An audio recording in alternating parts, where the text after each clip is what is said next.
ये भी बढ़िया।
गुड आफ्टरनून बच्चों।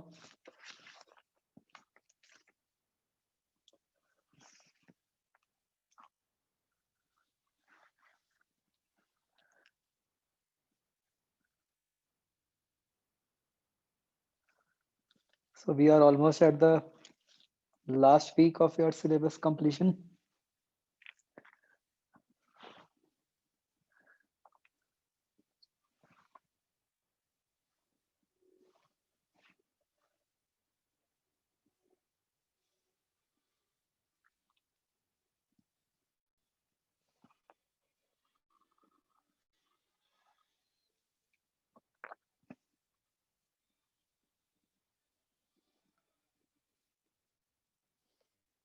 नहीं, बस सेमीकंडक्टर्स है, वो थोड़ा सा पार्ट है ना, वो तो बहुत।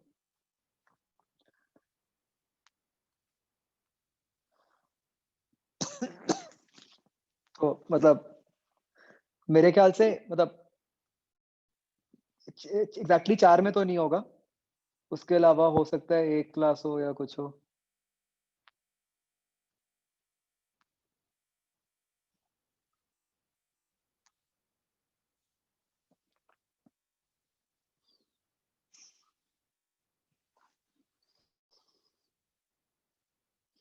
बाकी सारे सब्जेक्ट्स का तो मेरे ख्याल आपका खत्म ही है इस वीक, है ना?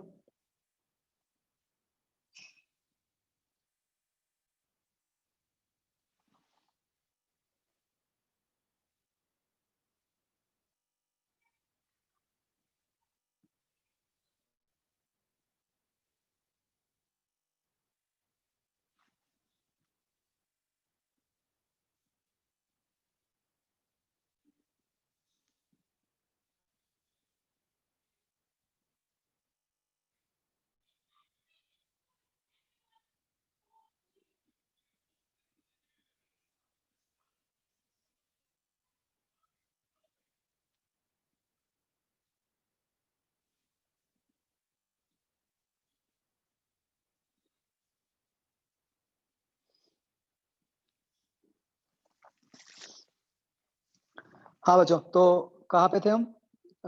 इसका क्या क्या डिस्कस हो गया था? ए पार्ट हुआ था डिस्कस।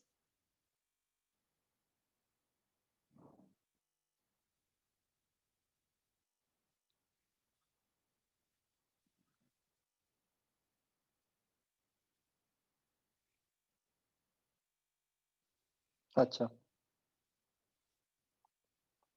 हाँ जी। एक्सरसाइज 0 बी पार्ट बच्चों।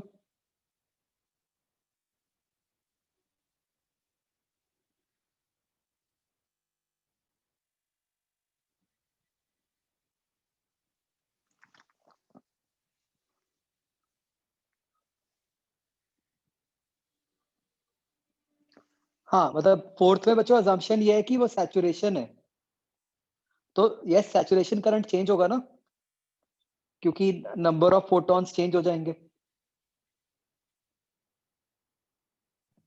तो सर सैचुरेशन ही चेंज होगा। सर यहाँ पर तो जो लाइट सोर्स से डिस्टेंस है वो चेंज कर रहे हैं हम, R1 और R2। हाँ, तो उस अगर डिस्टेंस चेंज करेंगे तो जो फोटॉन्स गिर रहे होंगे वो चेंज हो जाएंगे ना। जी सर, बट अगर इस- सेचुरेशन पॉइंट पर देखेंगे तो सेम नहीं आएगा। वो नहीं, सोर्स ये की जो देखो, पावर है वो तो सेम ही है। नहीं, जैसे मान लो एक केस ये है, एक केस ये है, तो सेकंड वाले केस में के कंपैरिजन में पी वाले केस में, फर्स्ट वाले केस में फोटॉन्स ही ज्यादा डल रहे होंगे। नहीं सर, वो तो ठीक है। अगर हमने जैसे इंटेंसिटी का फॉर्मूला होता है एन पावर अपॉन एरिया, तो वो तो हम कह सकते हैं कि फोटॉन्स कम हो जाएंगे, वो जो एरिया ज्यादा एरिया में डिस्ट्रीब्यूट हो रहे होंगे। नहीं, पावर तो सेम रही जो आ रही पावर है। तो, हाँ जी सर। जो सोर्स है आपका उसकी पावर तो कांस्टेंट रही। Yes sir. तो अब जो इंटेंसिटी का वैसे फॉर्मूला होता है, देखो दो फॉर्मूला होते हैं। अगर तो आप वेव की फॉर्म में लिखते हो तो उसको p/4πr² कहते हैं, है ना, जो यस नॉर्मली सर। होता है। और फोटोन की फॉर्म में अगर हम इसको लिखते हैं तो हो जाता है n times p λ/hc,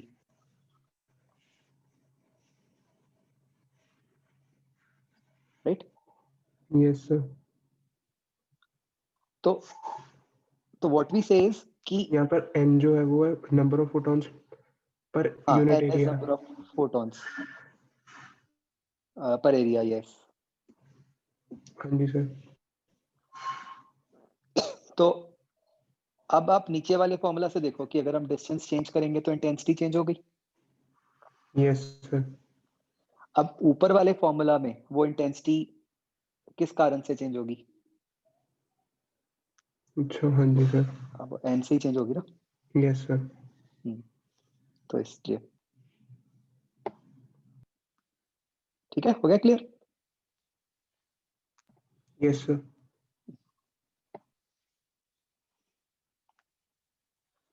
fifth question में वो जो लिखा है क्वार्टर एज न्यूमरस, मतलब कि उसका नंबर 1/4 टाइम्स हो गया।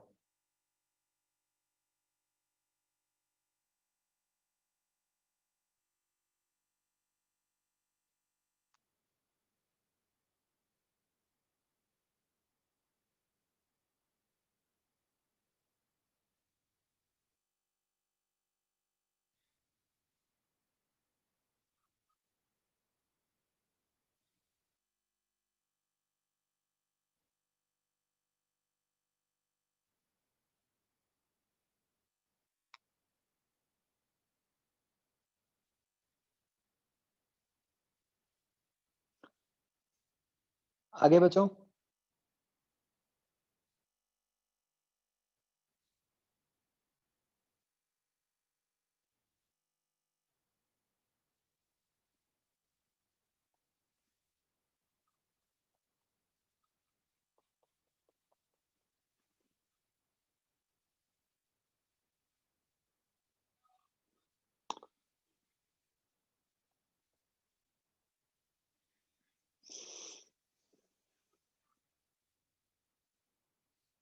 डन। सर हाँ जी। सर मॉड्यूल में तो फॉर्मूला लिखे जो इंटेंसिटी है किसी भी पॉइंट सोर्स की, वो है number of photons into power of the source upon area.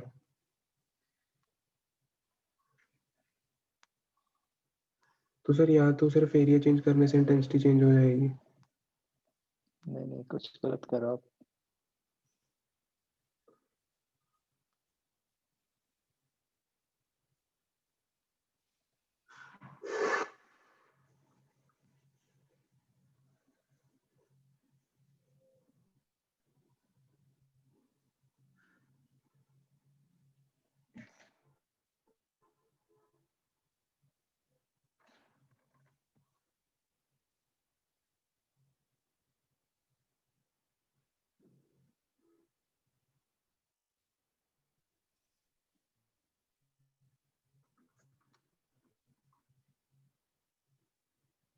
ये वाला फॉर्मूला कह रहे हो आप जो लिखा है? Yes sir.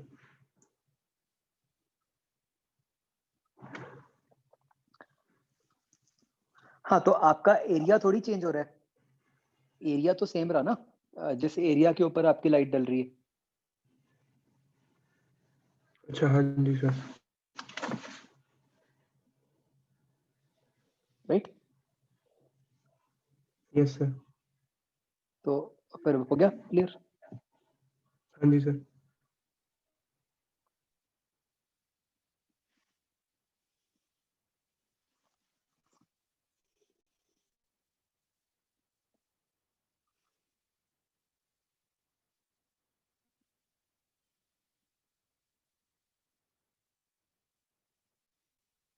हाँ बच्चों, एक्सरसाइज 1।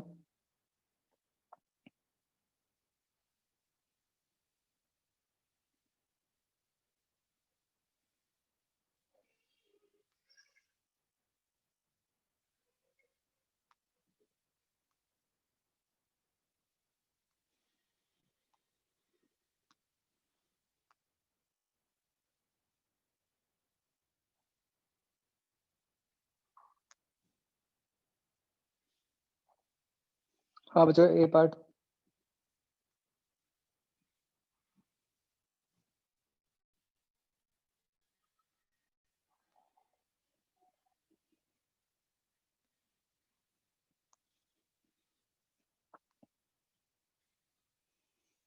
नाइन्थ क्वेश्चन वही यूज करो, K E max is equal to E into B S, उससे आ जाएगा।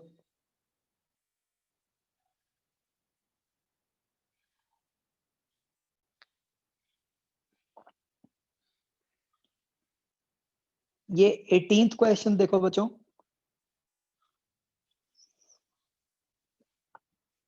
तो बच्चों जब हम स्टॉपिंग पोटेंशियल अप्लाई करते हैं तो होता क्या है कि जो इलेक्ट्रॉन्स प्लेट से निकल रहे हैं, ठीक है, बेसिकली क्या हो गया कि उनकी वेलोसिटी इधर को है और इन पे जो फोर्स लग रही है वो इधर को लग रही है। राइट। तो इनका पाथ किस तरीके का होगा कि वो कुछ इधर को जाएंगे और फिर वापस आके इसी प्लेट पे आ जाएंगे। जैसे काइनेमैटिक्स में होता था ना, हम करते थे कि वेलोसिटी आगे को है, फोर्स पीछे को है, तो क्या होगा। तो इस तरीके का कुछ होगा, जो मतलब के ई मैक्स वाला होगा वो बेसिकली पूरा आगे तक जाएगा और फिर वापस आ जाएगा। राइट। तो इसके हिसाब से अगर हम ऑप्शंस देखें, emission of photo electrons is stopped, नहीं, गलत है। Photo electrons are emitted but are reabsorbed by the emitter metal. तो थोड़ी सी गड़बड़ है इस स्टेटमेंट में, रीएब्सॉर्ब्ड वर्ड नहीं लिखना चाहिए। ठीक है, ऐसा नहीं है कि जहां से निकला है वहीं पे वापस चला जाएगा, सरफेस पे अक्यूमुलेट हो जाएगा बेसिकली। राइट। तो अब वो बाकी ऑप्शंस देख लो, सी और D. C, photoelectrons are accumulated near the collector plate, no, वहां तक तो पहुंचे ही नहीं। the photoelectrons are dispersed from the sides of the apparatus, तो नहीं, वो तो बस इसके साथ स्टिक कर जाएंगे, देयर इज नो रीजन कि वो कहीं और डिस्पर्स हो। एक्सक्यूज मी सर, हाँ जी। जब हमने ये सारा पढ़ा था तो हमने बोला हम धीरे धीरे पोटेंशियल बढ़ाते हैं ताकि जो सारे इलेक्ट्रॉन्स हैं वो उसी प्लेट पे स्ट्राइक करें और एक आई सैचुरेशन आ जाता है। हम्म। इसका मतलब कुछ इलेक्ट्रॉन्स इस स्ट्रेट पाथ के अलावा भी अलग डायरेक्शन में निकल जाते होंगे, हाँ। स्ट्राइक नहीं करते। इसका मतलब अगर हम स्टॉपिंग पोटेंशियल निकाल रहे हैं, अगर कोई एंगुलर उस पर निकला होगा तो डिस्पर्स भी तो हो सकता है, इसके साइड से कहीं निकल गया वो, इस सिस्टम में रहा ही नहीं। नहीं, बट बहुत जब ऐसे। आपने इस प्लेट को ही बहुत ज्यादा पोटेंशियल दे दिया तो वो इस प्लेट के साथ ही चिपकेगा ना आके। बट सर हर वही इलेक्ट्रॉन तो। सीधा परपेंडिकुलरली जेक नहीं हुआ ना,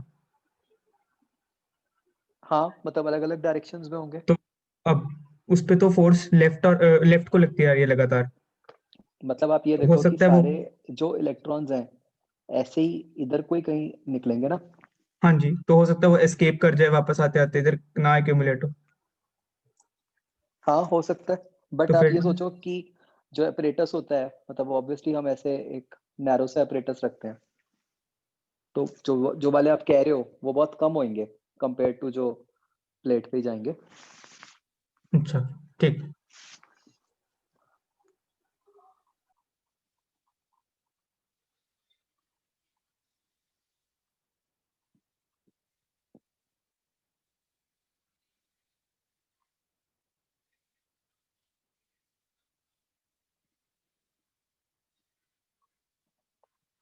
और कोई क्वेश्चन बचाओ इसमें?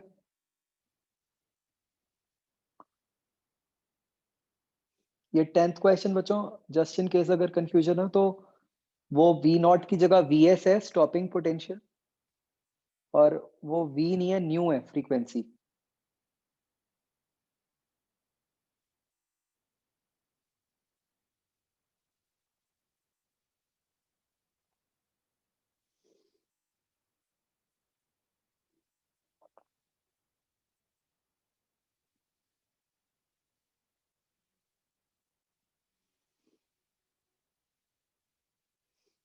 बी का second, the stopping potential for photo electrons does not depend on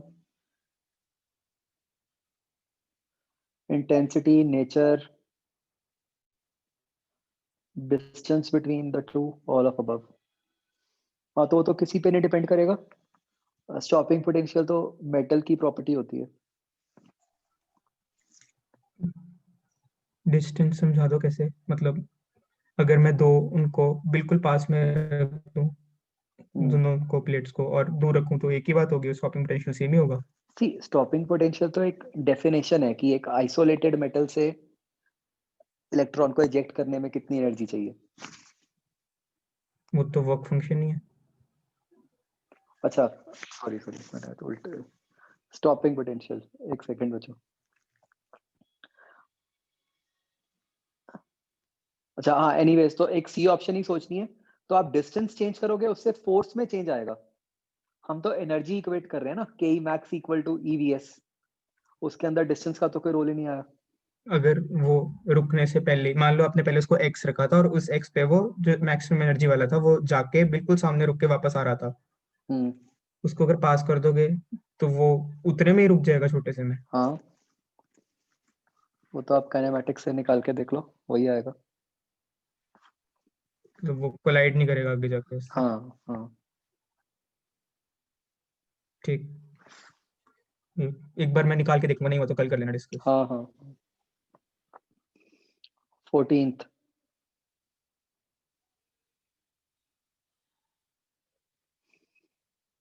तो इसमें स्टॉपिंग पोटेंशियल जो है वो 4 हो गया, है ना?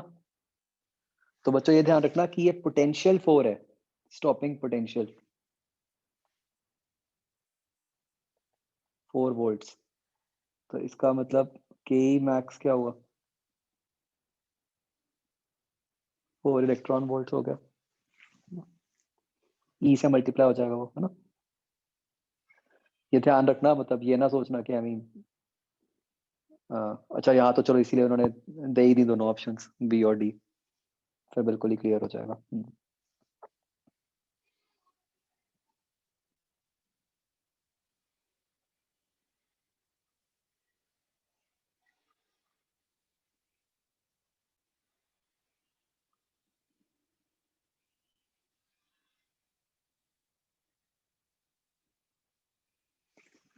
ये बच्चों एक ये देख लो, एक्सरसाइज 0B का फर्स्ट है तो बिल्कुल आसान। इसमें ना हम कई बार जल्दबाजी में ये कह देते हैं कि हाँ जी प्रोपोर्शनल है तो डबल हो गया,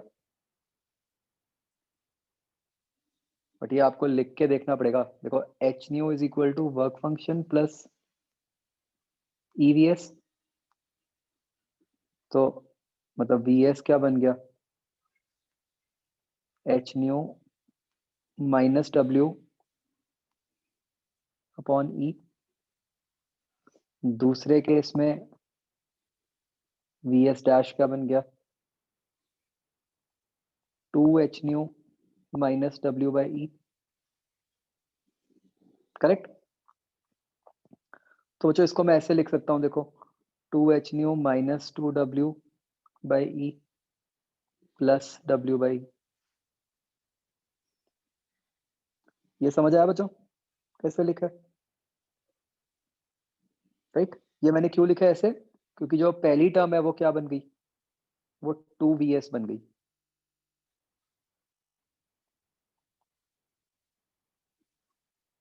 तो हम देख सकते हैं कि वो सिर्फ डबल नहीं हुआ, डबल से ज्यादा हुआ है। ये क्लियर हो गया बच्चों? पक्का बहुत लोगों ने जल्दबाजी में सीधा सोचा होगा ना कि प्रोपोर्शनैलिटी है तो डबल कर दो, ये ध्यान रखना है।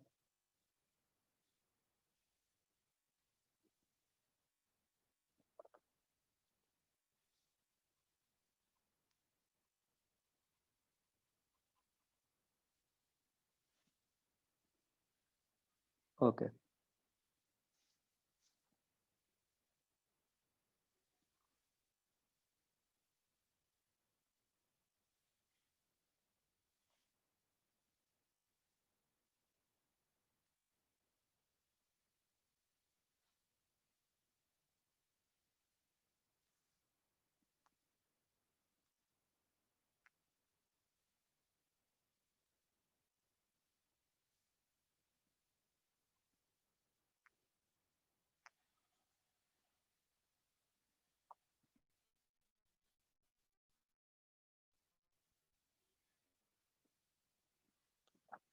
ये बच्चों ने कहाँ तक किया था?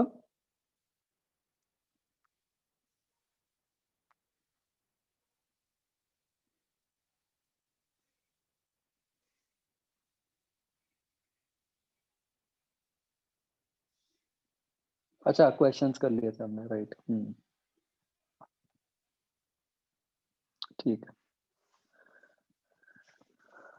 तो बच्चों एक बार हम कंसोलिडेट करके लिख लेंगे अब कि कैसे फोटो इलेक्ट्रिक इफेक्ट में वेव थ्योरी फेल हो गई। ठीक है, बस इसके बाद ये जो कंसेप्ट है फोटो इलेक्ट्रिक इफेक्ट वाला ये खत्म हो जाएगा। ये क्वेश्चन मतलब बहुत इंपॉर्टेंट है बोर्ड्स के लिए भी और वैसे भी। तो इसको बच्चों हम ना 3 कैटेगरीज में ब्रेक कर देते हैं। पहले को हम कहते हैं एज इंटेंसिटी प्रॉब्लम। ठीक है, अब इंटेंसिटी प्रॉब्लम क्या है बच्चों?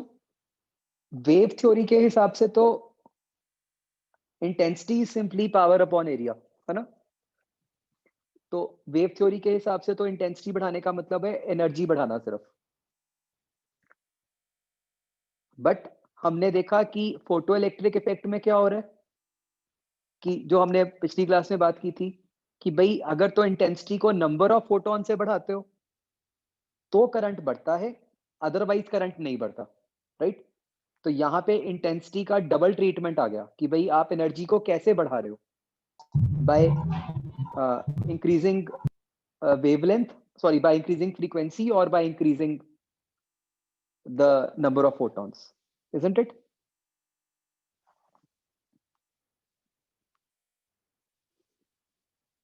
वेव थ्योरी में तो हम ऐसे कुछ अलग कर ही नहीं सकते थे।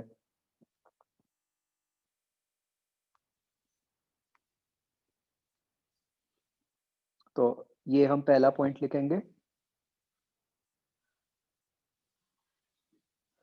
तो मतलब वेव थ्योरी के हिसाब से तो ये होना चाहिए था बस कि इंटेंसिटी मतलब एनर्जी, इंटेंसिटी बढ़ा रहे हो तो एनर्जी बढ़ रही है, तो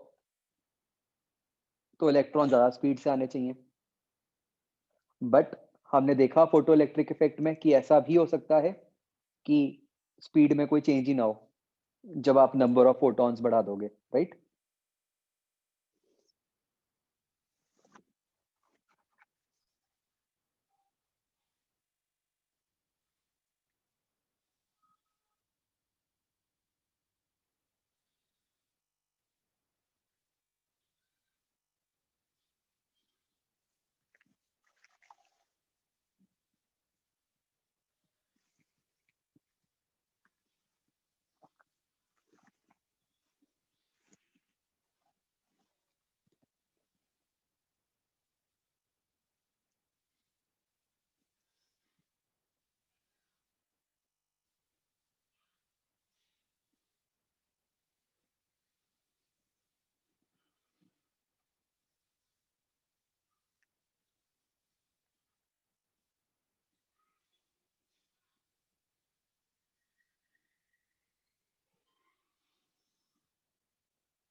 लिख लिया बच्चों?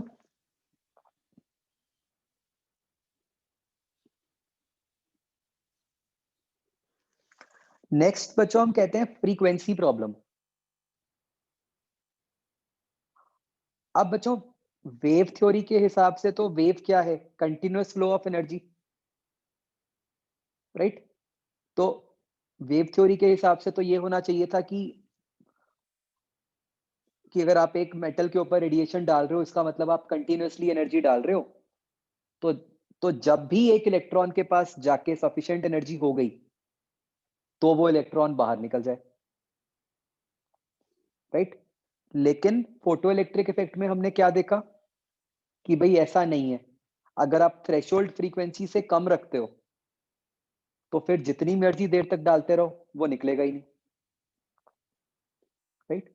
तो वेव थ्योरी ये नहीं एक्सप्लेन कर पाई कि थ्रेशोल्ड फ्रीक्वेंसी से कम पर इलेक्ट्रॉन क्यों नहीं निकल रहे।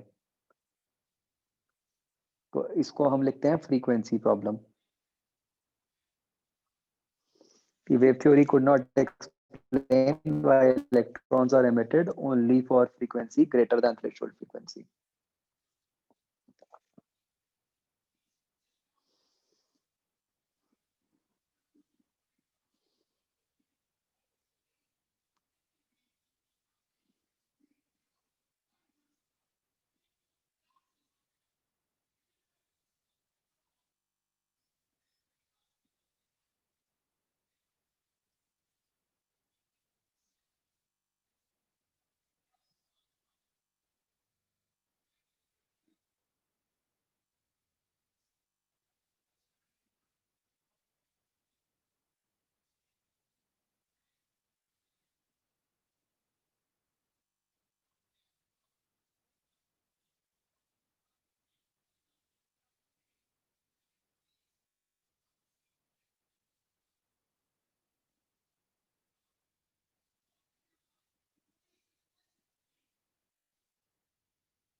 ओके, नेक्स्ट है बच्चों टाइम लैग प्रॉब्लम।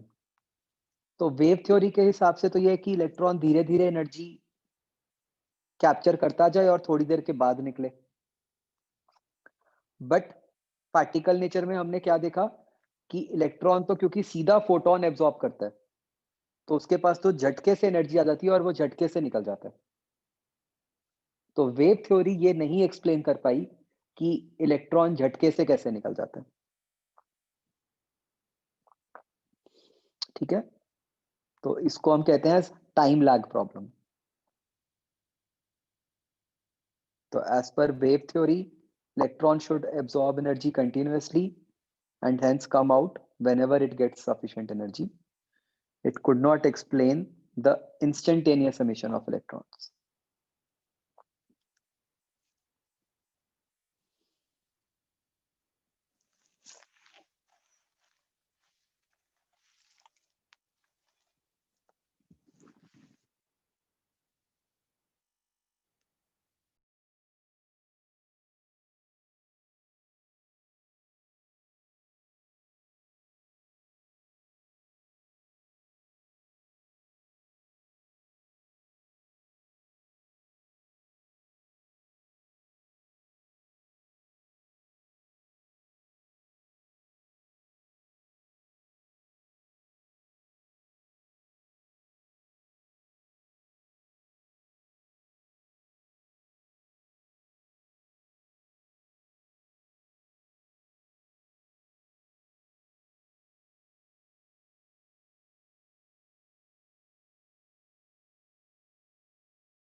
नहीं, लैग वाले का ये मतलब है कि अगर थ्रेशोल्ड से ज्यादा भी है तो भी ऐसा कैसे है कि इलेक्ट्रॉन को एनर्जी कैप्चर करने में कोई टाइम ही नहीं लग रहा, मतलब उसको एक इंस्टेंट में ही इतनी एनर्जी कैसे मिल गई कि वेव के हिसाब से तो एनर्जी ट्रांसफर एक कंटिन्यूअस प्रोसेस है।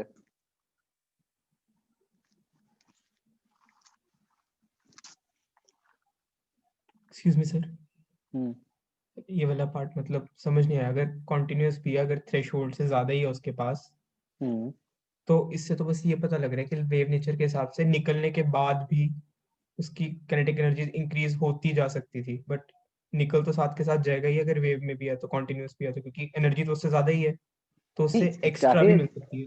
नहीं वो ठीक है, चाहे ज्यादा है, बट वेव क्या कहती है, वेव की डेफिनेशन ही क्या है कि कंटिन्यूअस फ्लो ऑफ एनर्जी। हाँ जी। हाउ विल वेव एक्सप्लेन कि इलेक्ट्रॉन के पास सडनली एनर्जी आ गई जो उसको निकलने के लिए चाहिए थी। तो वेव थ्योरी के मुताबिक पहले उसके अंदर काइनेटिक एनर्जी बढ़ेगी, फिर एक टाइम आएगा जब वो निकल पाएगा, तब निकलेगा वो। हाँ, कि वो तो धीरे धीरे एनर्जी कैप्चर कर रहा है। ठीक।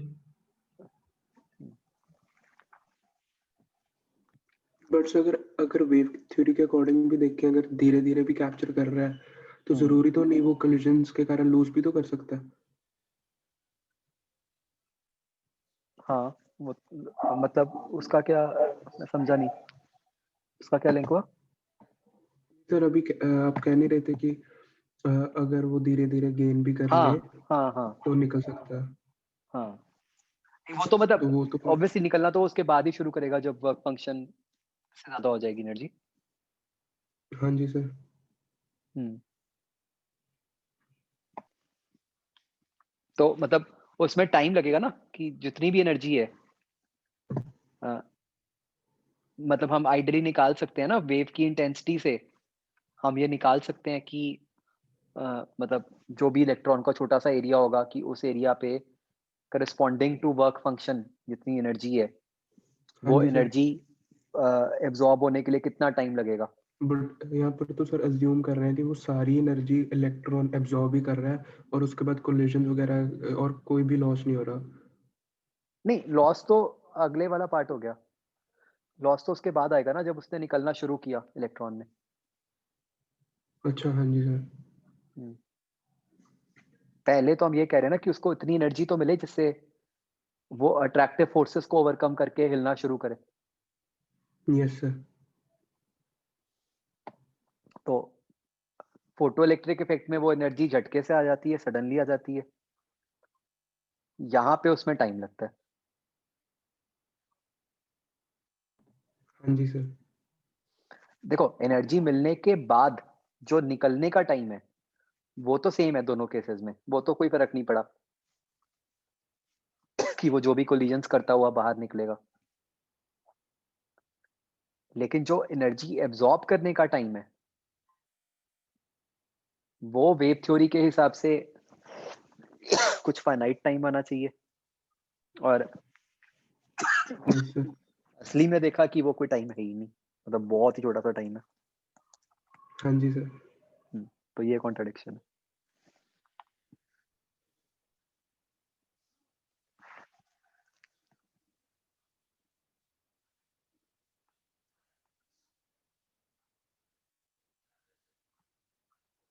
ओके, तो this is all about photo electric effect बच्चों।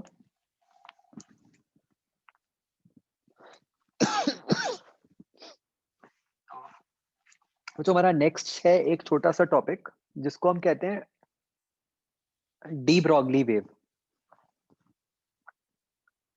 ठीक है, आ, इसको करने से पहले बच्चों आप मुझे ये बताओ कि आप सबने केमिस्ट्री में ये बात बहुत बार पढ़ी हुई है कि हम कह देते हैं कि डुअल नेचर है, particle behaves like a wave, right.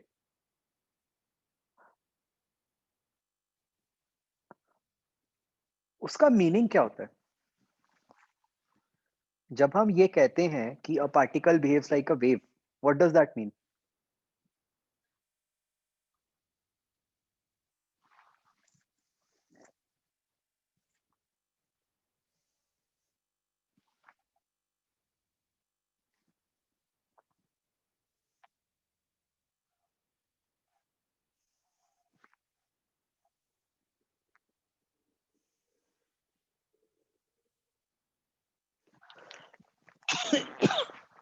बताओ बच्चों,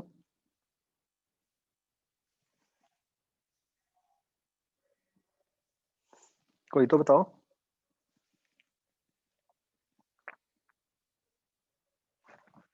क्या इसका मतलब ये है कि वो पार्टिकल ऑसिलेट लग जाता है?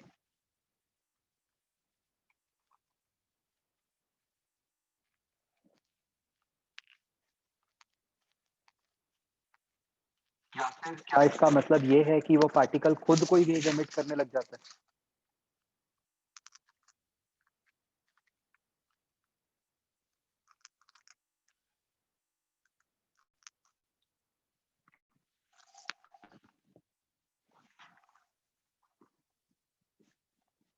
तो एक बार सोचो, मतलब फंडामेंटली क्या मीनिंग हुआ इस बात का कि जब हम कहते हैं कि वो पार्टिकल की वेव नेचर है।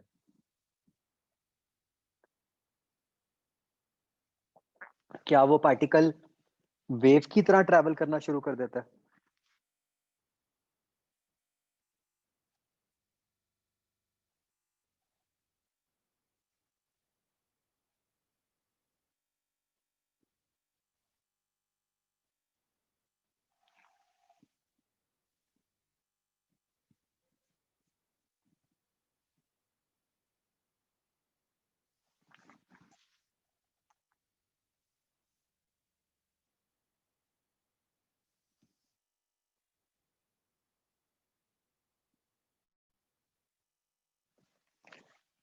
तो पहले तो फर्स्ट पॉइंट बताओ, क्या वो पार्टिकल वेव एमिट करना शुरू कर देता है?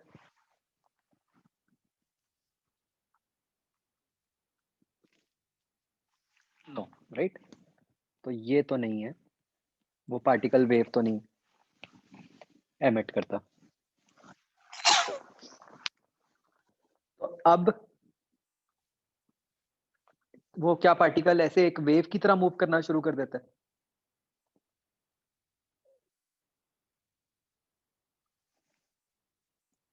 नहीं, ऐसा भी नहीं होता।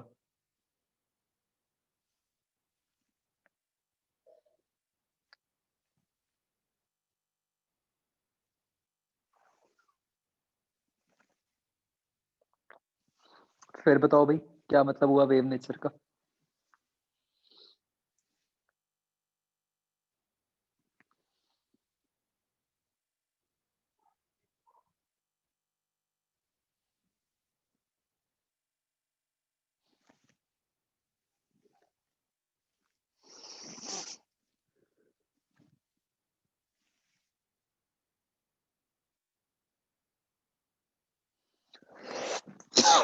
तो नहीं क्लियर है मैं, है ना? मतलब जो भी आंसर किए हैं, मतलब किसी ने, वो नहीं है ठीक। तो बच्चों मान लो, विद दिस कंफ्यूजन, मान लो बच्चों, मैं एक एक्सपेरिमेंटल सेटअप बनाता हूं इस तरीके का। देखो कि ये बच्चों, ये मतलब नोट करने की जरूरत नहीं है, ये तो अभी हम बस समझ रहे हैं इस चैप्टर का बेसिस। और एक बड़ी इंपॉर्टेंट बात कि मतलब हम 11th की स्टार्टिंग में काफी देर तक ये बात करते हैं कि हाँ भाई डुअल नेचर है और ये सब, तो उसका मतलब क्या है ये समझते हैं, ठीक है? ओनली फॉर योर अंडरस्टैंडिंग, जो याद रखना है आगे वो अलग चीज है। तो बच्चों मान लो हम एक एक्सपेरिमेंटल सेटअप बनाते हैं जहां पे हमने ऐसी दो स्लिट्स ली, उन स्लिट्स पे हमने ऊपर और नीचे इलेक्ट्रॉन गन्स लगा दी, ठीक है? तो मतलब वो स्लिट्स रेगुलर इंटरवल्स पे इलेक्ट्रॉन्स एमिट कर रही हैं, ठीक है? और ऐसे ही एक कोई लार्ज डिस्टेंस डी है, वो लार्ज डिस्टेंस डी पे हमने एक स्क्रीन रख दिया,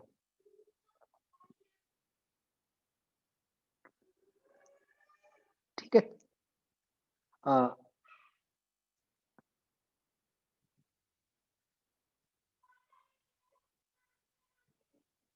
तो बच्चों इलेक्ट्रॉन्स में कुछ हो सकता है आपस में रिपल्शन हो सकता है कुछ ग्रेविटी पे के कारण भी कोई इफेक्ट हो,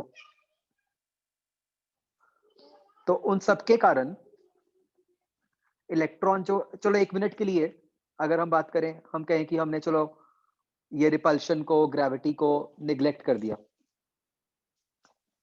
तो क्या हम ये कह सकते हैं कि इलेक्ट्रॉन जो है उसको डायरेक्टली, मतलब जो 1 वाला इलेक्ट्रॉन है उसको सीधा स्ट्रेट लाइन में जहां मैंने रेड किया हुआ है वहां हिट करना चाहिए, और जो नीचे वाला इलेक्ट्रॉन 2 है उसको नीचे वाले रेड सर्कल पे हिट करना चाहिए?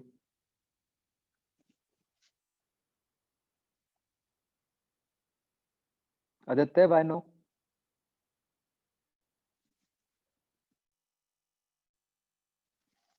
जो नो कह रहे हैं वो बताओ क्यों?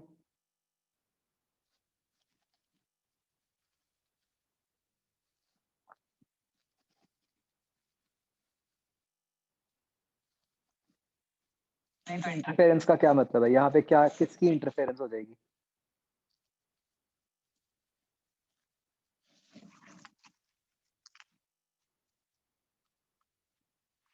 वन अपना जा रहा है, 2 अपना जा रहा है। हाँ हाँ बोलो।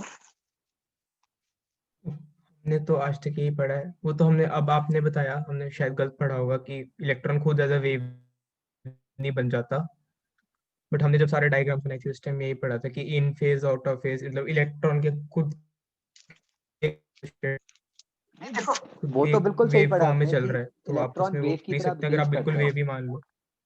है ना? उसमें कोई डाउट नहीं है कि इलेक्ट्रॉन वेव की तरह बिहेव करता है, बट उसका मतलब ये नहीं होता कि इलेक्ट्रॉन मूव ऐसे कर रहा है। ठीक है, तो वही हम समझना चाहते हैं कि यार ये क्या चक्कर है। ठीक है, तो अब बच्चों ध्यान से सुनना, इवन इफ हम रिपल्शन, ग्रेविटेशन एटसेट्रा को इन्वॉल्व कर लें, तो हो सकता है कि वो रेड की जगह किसी एक और पॉइंट पे हिट करे। ठीक है, लेकिन जहां पर भी वो हिट करेगा, मतलब इलेक्ट्रॉन गन से मानो फर्स्ट इलेक्ट्रॉन निकला, जहां पर भी वो हिट करेगा बाकी सारे इलेक्ट्रॉन्स भी वहीं पर ही हिट करने चाहिए, क्योंकि सारा कुछ सेम है। बच्चों आंसर करो, यस और नो?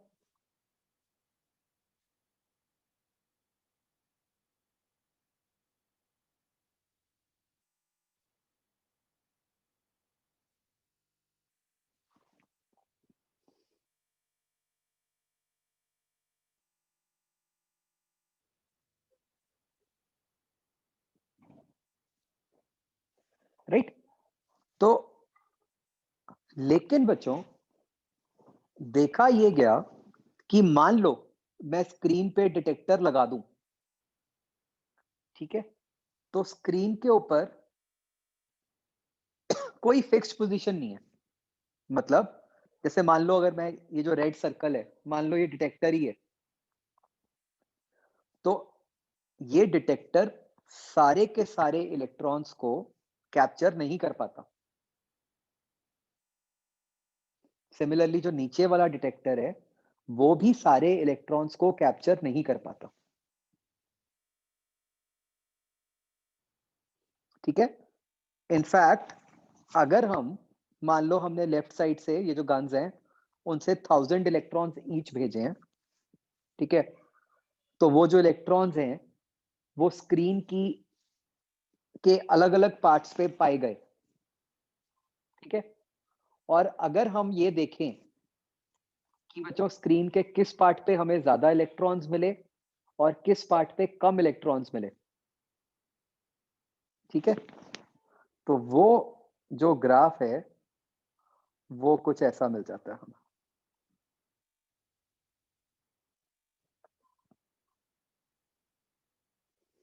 मतलब स्क्रीन के सेंटर पे हमें सबसे ज्यादा इलेक्ट्रॉन्स मिले, फिर एक पॉइंट आया जहां पे कोई इलेक्ट्रॉन्स नहीं मिले, एक भी इलेक्ट्रॉन नहीं गया, फिर एक पॉइंट आया जहां पे बहुत ज्यादा इलेक्ट्रॉन्स मिले, एंड सो ऑन। तो ये कैसा पैटर्न हो गया? बिल्कुल YDSC जैसा,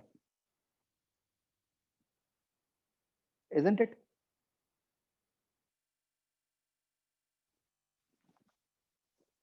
YDSC में भी हमने यही सेम ग्राफ बनाया था, बट उसको इंटेंसिटी का ग्राफ कहा था कि भाई कहाँ पे ज्यादा ब्राइटनेस है, कहाँ पे कम ब्राइटनेस है।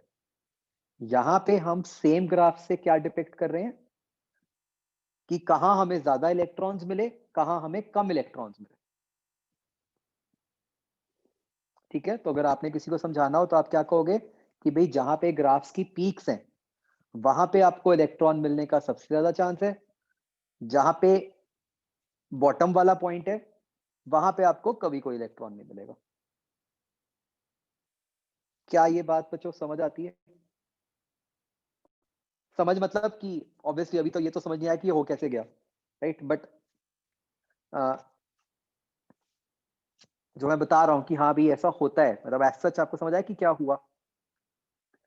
अब हम आगे समझते हैं, मतलब बच्चों सोचते हैं एक बार क्या गड़बड़ हो गई। मतलब ये चीज हमारी नॉर्मल जो फिजिक्स थी, जो मैकेनिक्स थी, उससे तो बिल्कुल कॉन्ट्राडिक्टरी है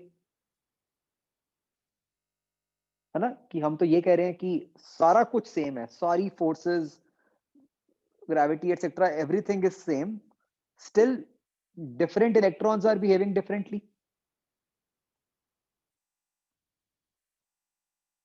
isn't it?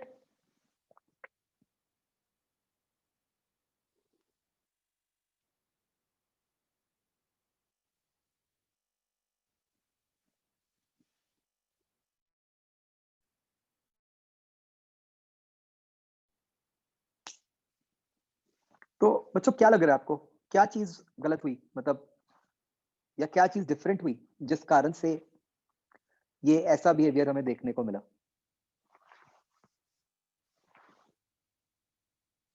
बच्चों मतलब आप सोच के देखो, इट इज सो सरप्राइजिंग कि ये सारा कुछ आपके केमिस्ट्री में मतलब 11th के फर्स्ट चैप्टर में आ जाता है। मतलब जब बिल्कुल ही कुछ नहीं पता होता आपको, आई थिंक तभी हट गया।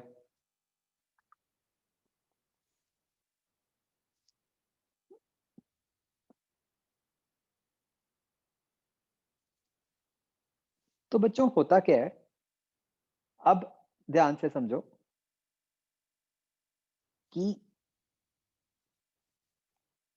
जब हम अपनी नॉर्मल फिजिक्स पढ़ते हैं, राइट, जो हम काइनेमैटिक्स पढ़ते हैं, हमने प्रोजेक्टाइल पढ़ा, 1D मोशन पढ़ा, हमने कहा कार की एक्सेलरेशन है, उसकी स्पीड बढ़ गई, रिटार्डेशन है, उसकी स्पीड खत्म हो गई, राइट?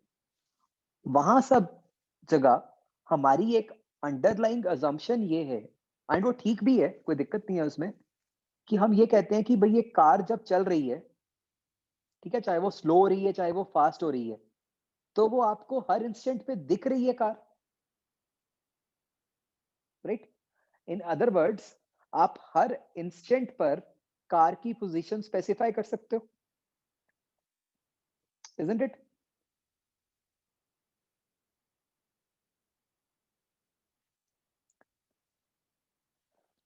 तो बच्चों इस एक्सपेरिमेंट की प्रॉब्लम ये है, मतलब क्यों ये एक्सपेरिमेंट मतलब ऐसा आ जाता है, क्यों ये हमारी नॉर्मल मैकेनिक्स से डिविएट कर गया, कि जब पार्टिकल्स का मास बहुत ही कम होता है, ठीक है, comparable to that of electrons, right, तब हमें वो पार्टिकल्स, हम उनकी एग्जैक्ट पोजीशन नहीं बता सकते, ठीक है? तो मतलब आप याद करो कि ये जो वेव नेचर है, इसी के साथ आप वो पढ़ते हो, हीजनबर्ग अनसर्टेनिटी प्रिंसिपल, राइट? तो वो सारा कुछ रिलेटेड है। जब हम ये कहते हैं कि भाई एक पार्टिकल, अब ध्यान से समझना, जब हम ये कहते हैं कि एक पार्टिकल वेव की तरह बिहेव कर रहा है, ठीक है, उसका मतलब ये होता है कि अब वो आपको पार्टिकल नजर ही नहीं आ रहा, ठीक है, आप उस पार्टिकल की पोजीशन नहीं बता सकते। तो अब फिर जब आप पार्टिकल की पोजीशन नहीं बता सकते, तो फिर आप क्या बता सकते हो? फिर आप सिर्फ एक प्रोबेबिलिटी बता सकते हो कि कहां पे उस पार्टिकल के पाए जाने की प्रोबेबिलिटी ज्यादा है, कहां पे उसके पाए जाने की प्रोबेबिलिटी कम है। बच्चों क्या ये चीज आप 11th में करते हो, प्रोबेबिलिटी केमिस्ट्री?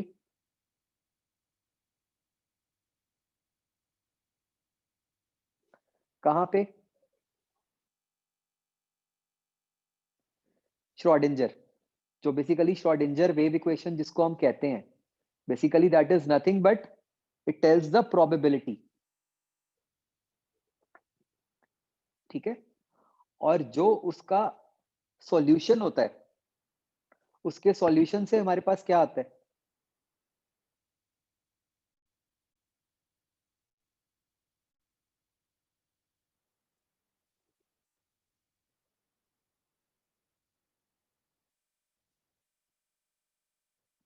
तो मतलब मैं शायद किसी और फॉर्म में पुट कर रहा हूं, आप शेल्स बनाते हो इलेक्ट्रॉन की, शेल्स के बाद हम बनाते हैं orbitals. What are orbitals? Orbitals are nothing but regions जहां पे इलेक्ट्रॉन के पाए जाने की प्रोबेबिलिटी सबसे ज्यादा है, राइट? आपको ख्याल होगा कि पता नहीं कोई इलेक्ट्रॉन शायद ऐसे, कोई ऑर्बिटल शायद ऐसे होते हैं ना जिसमें नोड्स होते हैं, तो वो नोड्स का क्या मतलब होता है? ऐसे पॉइंट्स जहां पे इलेक्ट्रॉन के पाए जाने की प्रोबेबिलिटी 0 है। तो जैसे अगर ये ऊपर वाला एक्सपेरिमेंट है, इसमें जो ये वाले पॉइंट्स हैं, दीज आर नोड्स।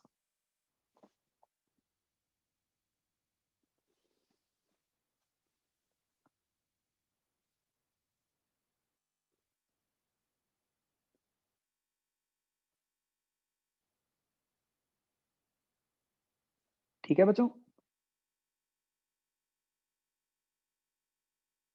तो इन अदर वर्ड्स, जब हम एक पार्टिकल की वेव नेचर की बात करते हैं, तो उस टाइम पे हम ये कह रहे हैं कि अब हमें पार्टिकल की पोजीशन नहीं पता चल रही। तो जब पार्टिकल की पोजीशन नहीं पता चल रही, तो हम कहते हैं कि भाई एग्जैक्ट तो पता नहीं, हम प्रोबेबिलिटी बना देते हैं कि कहां पे ज्यादा प्रोबेबिलिटी है उसके पाए जाने की, कहां पे कम प्रोबेबिलिटी है उसके पाए जाने की। ठीक है, तो वो जो प्रोबेबिलिटी है, वो प्रोबेबिलिटी का ग्राफ बच्चों ऐसा होता है वेव की फॉर्म में। तो जब आप वेव नेचर में ऐसा ग्राफ बना देते हो ना, तो वो ग्राफ उस पार्टिकल का रास्ता नहीं है, वो ग्राफ प्रोबेबिलिटी डिनोट कर रहा है कि उसके पाए जाने की जो प्रोबेबिलिटी। ठीक है, तो मतलब जो वेव होती है वो क्या है, जो प्रोबेबिलिटी वाला ग्राफ है उसकी शेप होती है।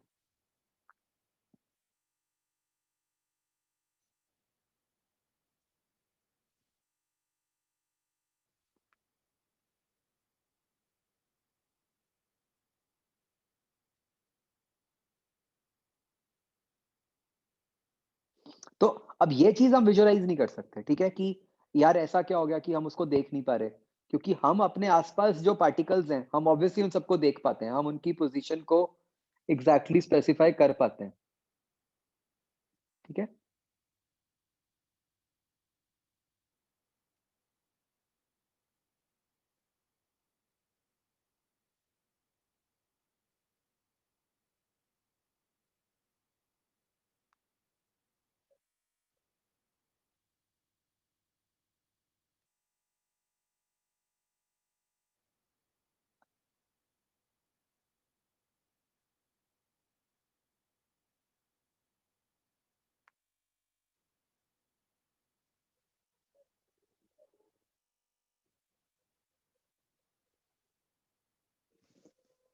तो बच्चों ये लिख लो अब आगे कि when we say that a particle exhibits wave nature, it means that we cannot accurately determine the position of the particle. So we talk about the probability of finding a particle at a particular position.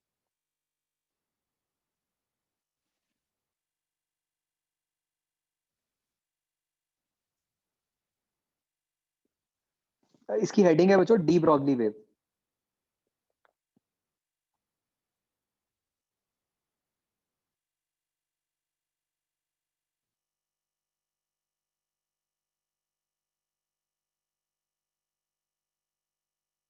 तो मतलब बच्चों अगर हम कहें ना कि क्या कभी आप मूविंग इलेक्ट्रॉन को देख सकते हो, अगर मैं सिंपली एक बात पुट करूं, सोचो क्या आंसर होगा इसका।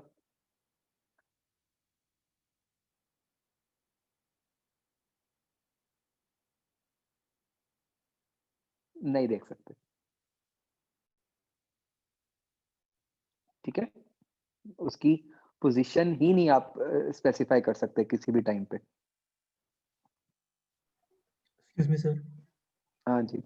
एक बार ये समझा दो पोजीशन वाला पॉइंट क्यों बोला हमने, क्योंकि हमने जब उस टाइम पढ़ा था तो हमने पढ़ा था हम पोजीशन और स्पीड दोनों साइमल्टेनियसली नहीं बता सकते। उसमें हमने पढ़ा था कि जो हम कोई स्पेसिफिक रेडिएशन यूज करते हैं उसका अगर मतलब एनर्जी ज्यादा हो तो वो उसकी पोजीशन को खराब कर देती है, या फिर दूसरा चीज में इफेक्ट आ जाता है। हाँ तो नहीं हमें मतलब एक्चुअली क्या है, मैंने तो आपको बस इंट्रोडक्टरी बताया है। वो जो आप पार्ट कह रहे हो बेसिकली हीजनबर्ग, वो इसके बाद आता है, ठीक है। तो ऑब्वियसली मतलब आप ये सोचो कि अगर मैं पार्टिकल को रेस्ट पे रख दूंगा हाँ जी फिर तो पोजीशन बता ही दोगे आप उसकी। तो हम ठीक, बात करें मूविंग पार्टिकल की। मतलब वो फिर एट वेरी लो स्पीड्स वाली बात होगी। हाँ तो वो चीज अब आगे मतलब इसका फर्दर और डिटेल में जाने वाली बात हो गई कि एग्जैक्टली क्या होता है, कैसे होता है। और एक वेव नेचर का फिर मतलब क्या हुआ, जो हम ऊपर भी मना करते जा रहे थे कि पार्टिकल हाँ, इमिट भी नहीं कर रहा कुछ, खुद ट्रेवल भी नहीं कर रहा, तो वेव नेचर का क्या मतलब हुआ? वेव नेचर का मतलब है कि यही चीज कि वो पार्टिकल एक पर्टिकुलर जगह पे ही नहीं है। मतलब वो पार्टिकल, जैसे अगर मैं कहूँ कि एक कमरे में एक पार्टिकल है तो मैं ये नहीं कह सकता। मतलब मैं एक सिर्फ ये कह सकता हूँ कि कमरे में बेसिकली वो एक तरह से फैला हुआ है, कहीं पर भी हो सकता है उस कमरे में वो। इसको हम वेव नेचर कहते हैं। मतलब वेव नेचर का मतलब ही ये है कि वो एक रीजन के अंदर स्प्रेड आउट है, सॉर्ट ऑफ, आप जिसके अंदर आप ये नहीं बता सकते कि वो कहाँ पे है। फिर इलेक्ट्रॉन के साथ लैम्डा एसोसिएट करने का क्या मतलब हुआ? वो लैम्डा क्या है कि जो आपने उसकी प्रोबेबिलिटी का ग्राफ बनाया है वो उस ग्राफ की वेवलेंथ है। अच्छा, मतलब बेसिकली हम उसको ऐसे नॉर्मल लैंग्वेज में ऐसे बोल देते हैं कि वो इलेक्ट्रॉन की वेवलेंथ है। वो इलेक्ट्रॉन की वेवलेंथ नहीं है, वो उसके प्रोबेबिलिटी के ग्राफ की वेवलेंथ है। ठीक है, मतलब ये सारी टर्म्स हम प्रोबेबिलिटी में जो ग्राफ ले आए उसके बाद उस ग्राफ के लिए हाँ, डिफाइन कर रहे हैं सारी वेव वाली। Yes, yes. ठीक।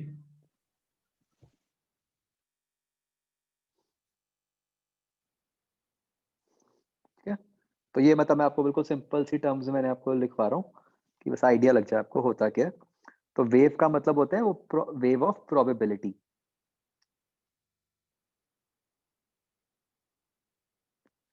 नहीं, ईएम वेव तो प्रॉपर वेव ही थी। वो तो वहां पे तो जो ग्राफ था वो इलेक्ट्रिक फील्ड या मैग्नेटिक फील्ड का था। ये चक्कर तो वहां पे पड़ता है जहां पे आप एक पार्टिकल के साथ एसोसिएटेड वेव की बात कर रहे हो।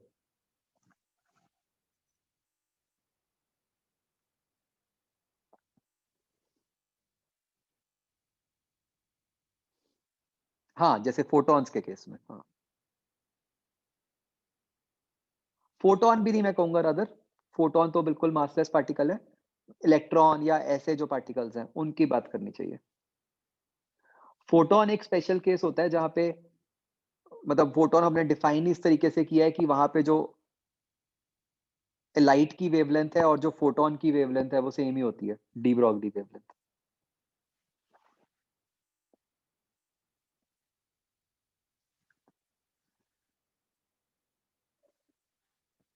ये भी बच्चों लिखेंगे आगे ना, डोंट वरी।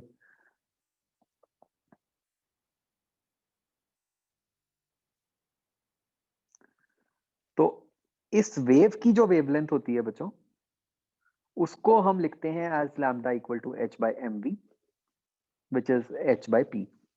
इसको हम डी ब्रॉगली वेवलेंथ कहते हैं। तो वंस अगेन जब हम कहते हैं कि एक पार्टिकल की डी ब्रॉगली वेवलेंथ बताओ, उसका ऑटोमेटिकली ये मीनिंग है कि भाई उस पार्टिकल की वो पार्टिकल कहाँ कहाँ मिल सकता है उसकी प्रोबेबिलिटी का ग्राफ बनाओ और फिर उस ग्राफ की वेवलेंथ बताओ।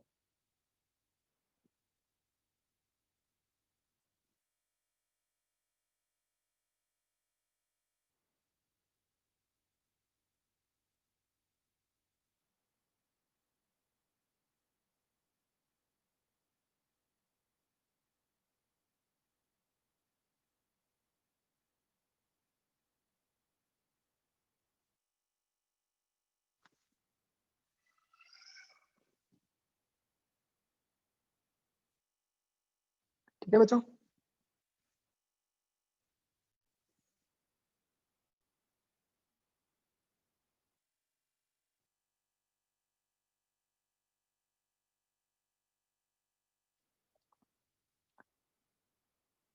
तो EM वेव में तो मतलब इलेक्ट्रिक फील्ड और मैग्नेटिक फील्ड होती हैं जो इस तरीके से वेरी कर रही होती हैं, कम ज्यादा हो रही होती हैं।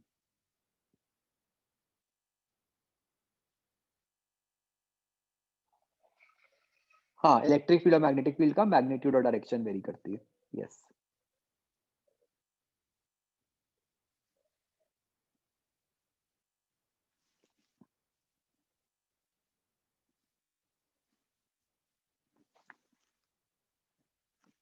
ठीक है बच्चों, यहां तक कोई डाउट प्लीज आस्क।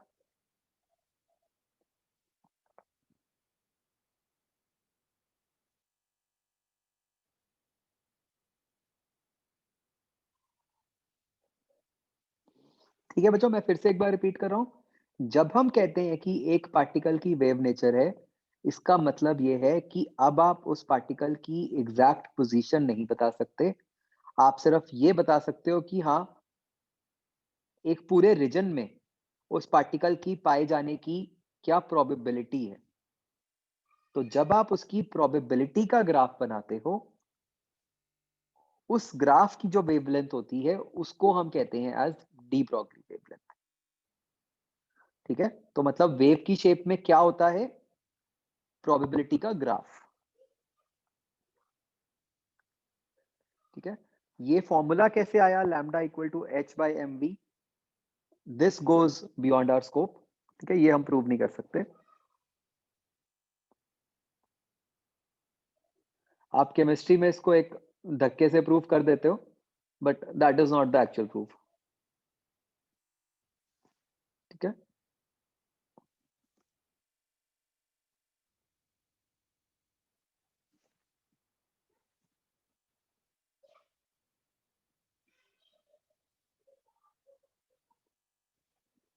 ओके।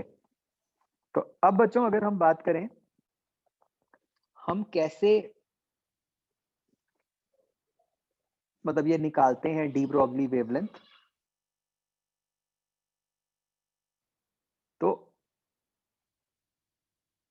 अगर हम दो केस बनाएं, एक फोटोन और एक अदर पार्टिकल। फोटोन के केस में तो आप lambda equal to H by P लिखते हो, बट आप उसको further H by M V नहीं लिख पाते, बिकॉज फोटोन के केस में मास का कुछ रोल नहीं है।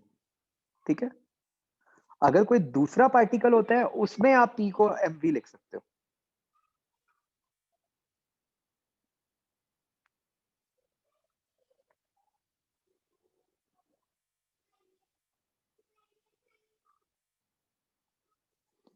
बच्चों ये बात समझ आ रही है?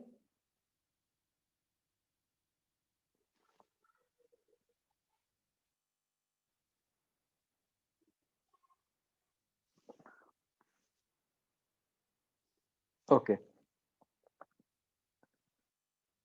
तो अब बच्चों फोटोन के केस में जब हम एनर्जी लिखते हैं उसको तो हम लिख सकते हैं एच सी बाय लैम्डा, है ना। बट ये ध्यान रखना है कि दूसरे पार्टिकल्स के केस में जो एनर्जी है उसको एच सी बाय लैम्डा या एच वी बाय लैम्डा नहीं लिख देना।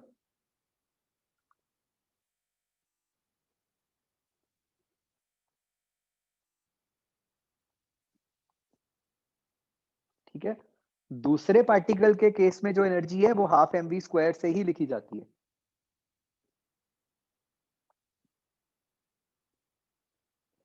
तो एक्चुअली जो डी ब्रॉगली का जब क्वेश्चन आता है ना, तो वो इसी पे ही बेस आता है कि आपको फोटोन के साथ कोई दूसरे पार्टिकल का कंपेयर कराएं।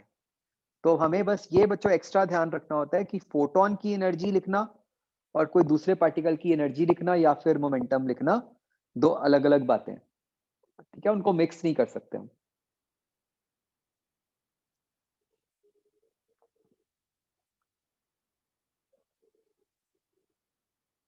क्या ये बात समझ आ रही है बच्चों?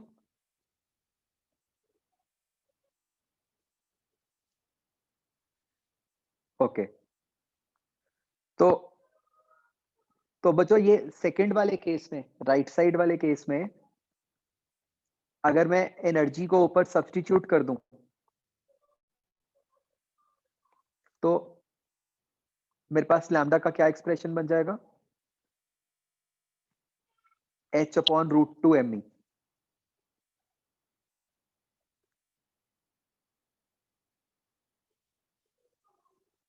मैंने क्या किया, v को सब्स्टिट्यूट कर दिया सेकंड स्टेप से, √2e/m।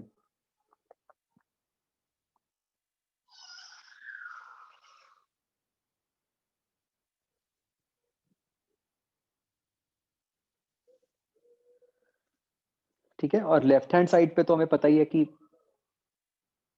मैं लैम्डा को h/p लिख सकता हूं, और which is also equal to hc/e।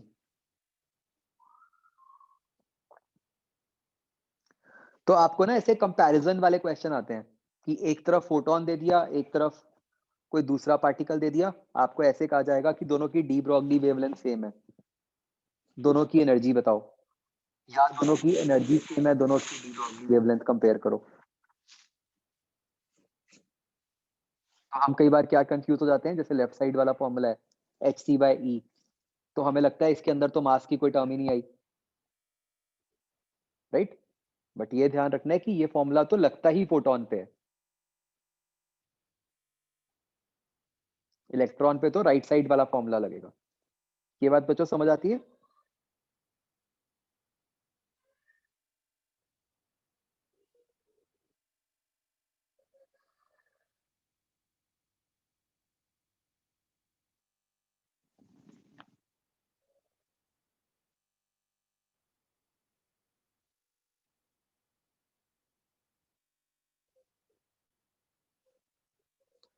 Okay, हम बच्चों इसके एक दो केसेस और करेंगे जहां पे we can talk about the de Broglie wavelength.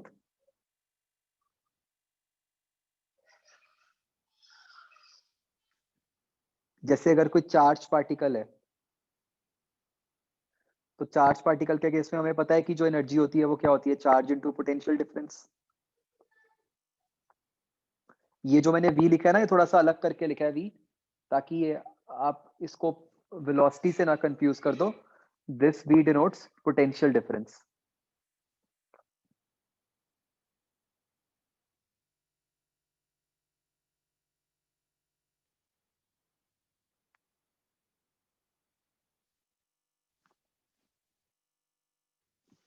ठीक है, तो अगर मैं इसको ऊपर सब्स्टिट्यूट कर दूं इस e वाले एक्सप्रेशन को, तो बस क्या बन गया, ये बच्चों यहाँ पे इसको सब्स्टिट्यूट कर दो बस, है ना? तो बस ये क्या बन जाएगा, लैम्डा इक्वल टू h/√2m3v।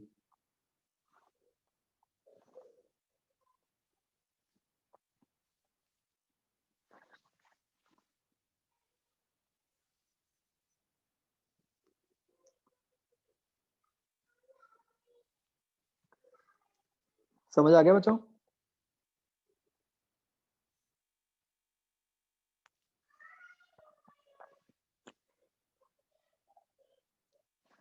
अच्छा बच्चों, हम एक और केस करते हैं। ये जो हम क्लास 7th में करते हैं कि अगर कोई न्यूट्रल या गैसियस पार्टिकल्स हो,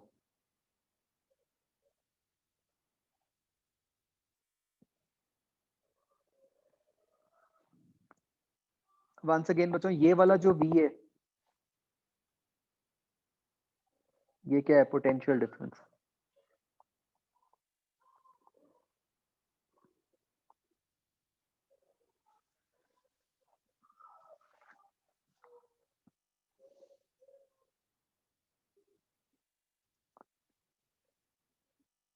तो जो किसी भी टेम्परेचर T पे क्या एनर्जी होती है, थर्मल एनर्जी?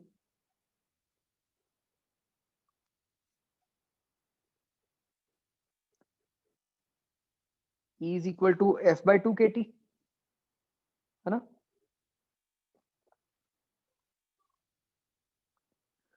ये याद है बच्चों KTG से?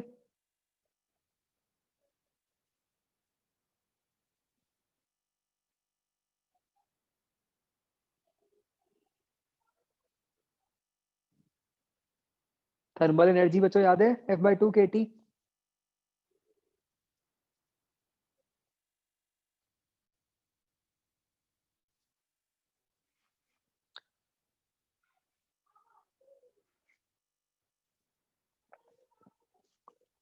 तो अगर मैं इसको ऊपर सब्स्टिट्यूट कर दूं तो मेरे पास क्या बन जाएगा?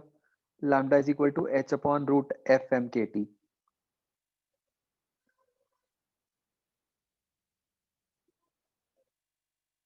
क्या ये समझ आया बच्चों?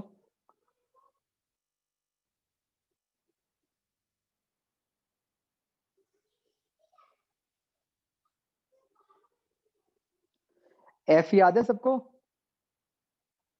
3, 5, 6।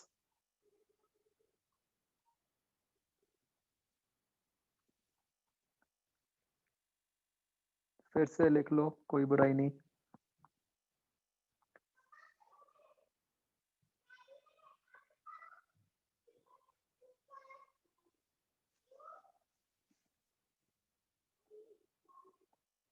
मोनोटॉमिक के लिए 3, डाई के लिए 5, पॉली के लिए 6।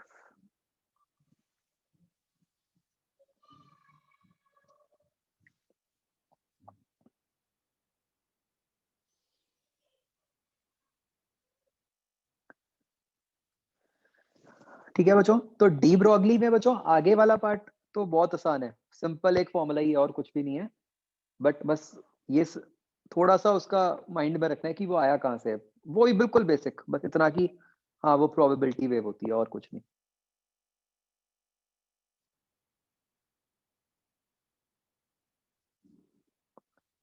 ये समझ आ गया बच्चों?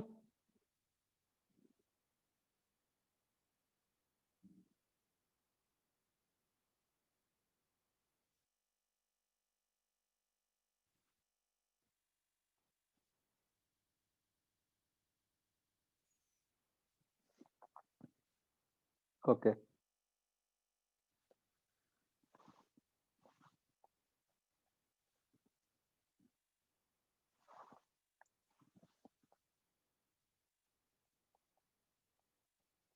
जैसे बच्चों अगर हम एग्जांपल करें,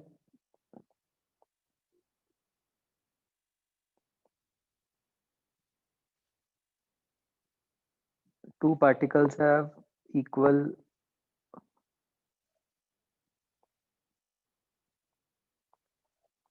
momentum.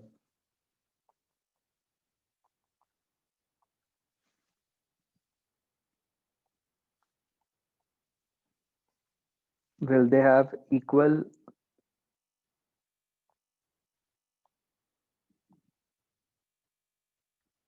wavelengths?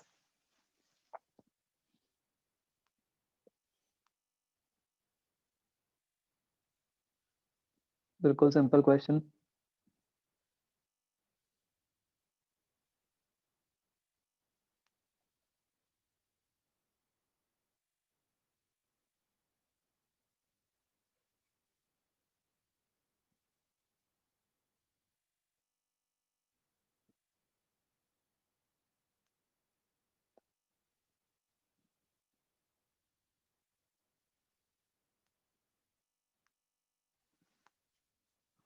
बच्चों इतने सिंपल क्वेश्चन को तो और लोग भी आंसर कर सकते हो।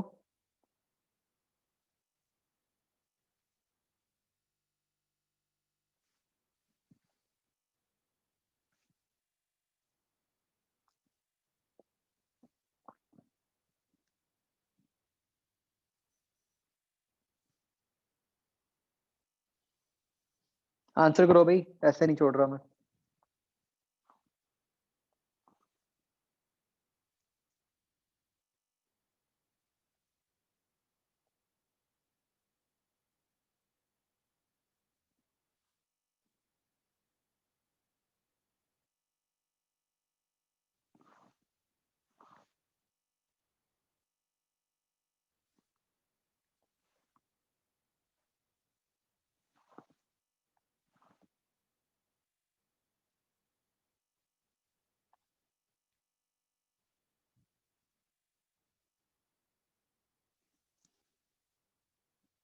Of course yes.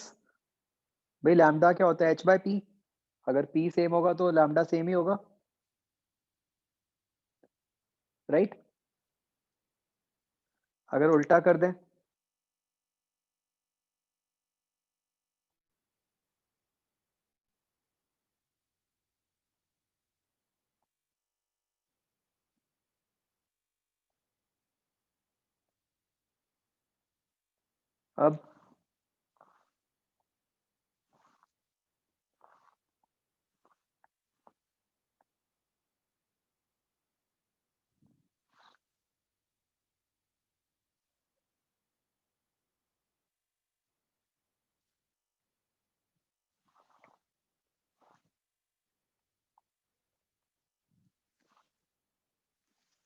अब बच्चों बताओ।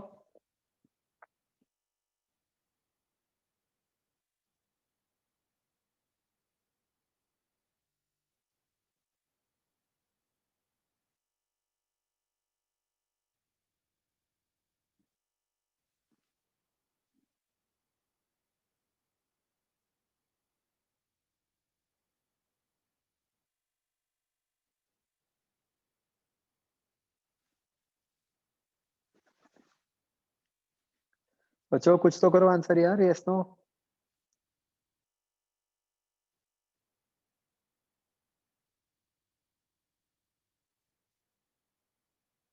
इतना कहने पे भी अभी तक 8 लोगों ने किया आंसर सिर्फ।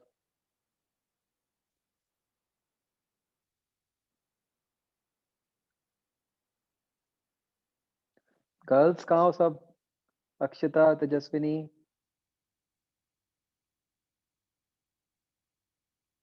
ओजस।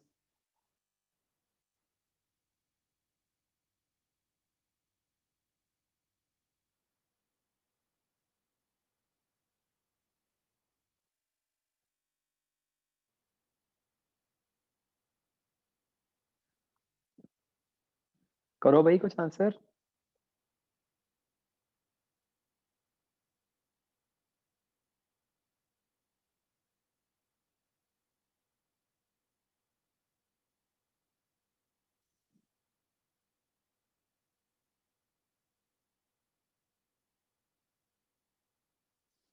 अश्लीन, अवदेश, आंसर करो।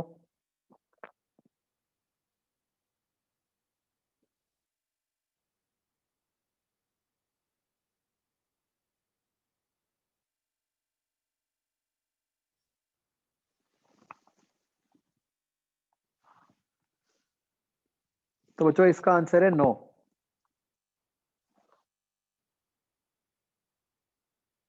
सोचो भाई।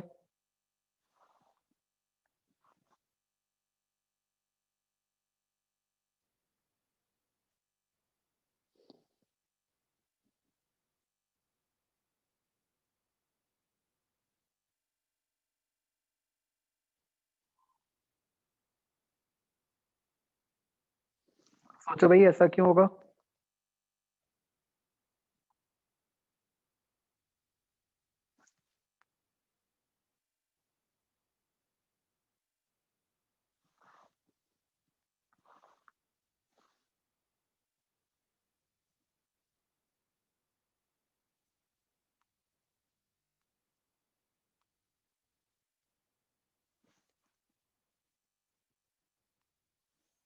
भाई मैं तो p को h बाय लैम्डा लिख ही सकता हूँ, उसमें तो कोई दिक्कत नहीं है। फिर अलग अलग क्यों कह रहा हूँ मैं?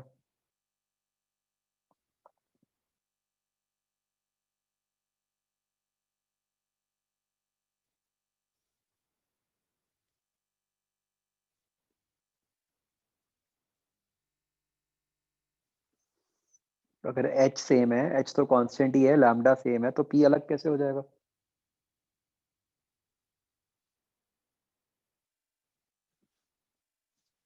भाई मोमेंटम क्या होता है?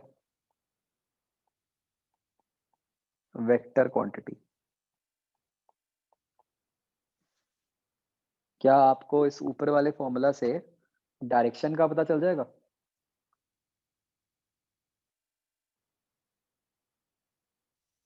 है ना? मैग्नीट्यूड ऑफ मोमेंटम तो सेम होगा। बट याद करो हम वेक्टर क्वांटिटीज को इक्वल कब कहते हैं? जब same magnitude as well as same direction हो। तो मैग्नीट्यूड तो सेम आएगा, but you can not tell anything about direction.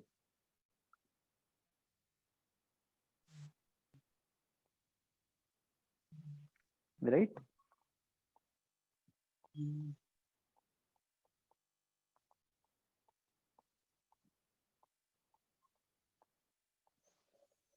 Understood बच्चों?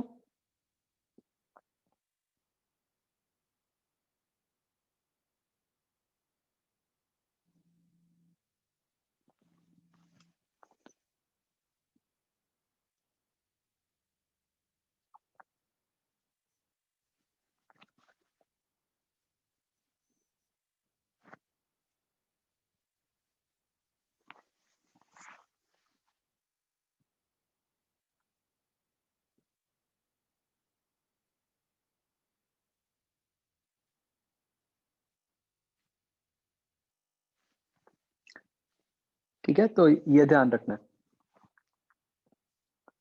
चलो, ये डी ब्रॉगली वाला हो गया बच्चों, पार्ट खत्म। बहुत ही सिंपल सा पार्ट है, बिल्कुल मुफ्त के नंबर है। ठीक है, तो आपने नेक्स्ट टाइम इसका सी पार्ट करके लाना है।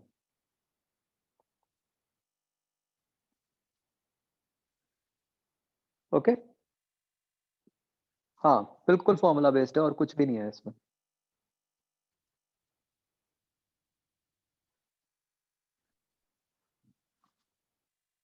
अच्छा, एक ना बच्चों, जब आप ये क्वेश्चंस कर रहे होगे, मुझे मतलब आज ही बताया था दूसरे बैच में बच्चों ने कि जो मॉड्यूल में क्वेश्चंस है ना, वो सारे मतलब एफ को 3 लेके ही किए हुए हैं। मतलब जैसे डायटोमिक है तो भी एफ को 3 लेके ही सॉल्व किया हुआ है, तो उसका ध्यान रखना। मैं ना एक बार ये प्रीवियस ईयर में चेक भी करूंगा कि वहां पे कैसे किया हुआ है। मतलब मुझे पता है कि प्रीवियस ईयर में भी एक दो बार तो पक्का ऐसा हुआ था कि गलत हुआ था और फिर वो क्वेश्चन कैंसिल हुआ था, but I still check again. ठीक है?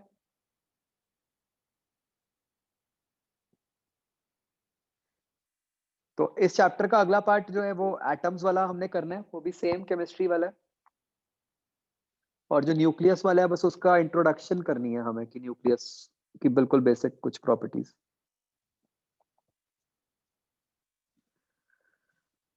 चलो, ओके बच्चों, बाय। डिके नहीं है अपने सिलेबस में।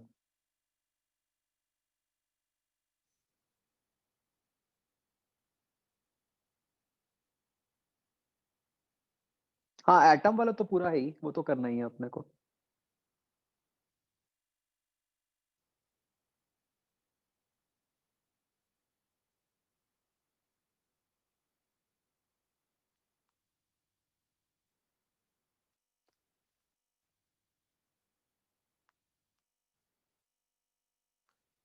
हमने एफ से ही करना है, हमने जरूरी नहीं है कि 3 लेना है। मैं स्टिल एक बार ही आपके मतलब ना प्रीवियस ईयर से एक बार दोबारा कंफर्म करूंगा इस बात को लेकर। अभी के लिए तो आपने एफ लेके ही करना है, राइट? चलो, ओके बच्चों।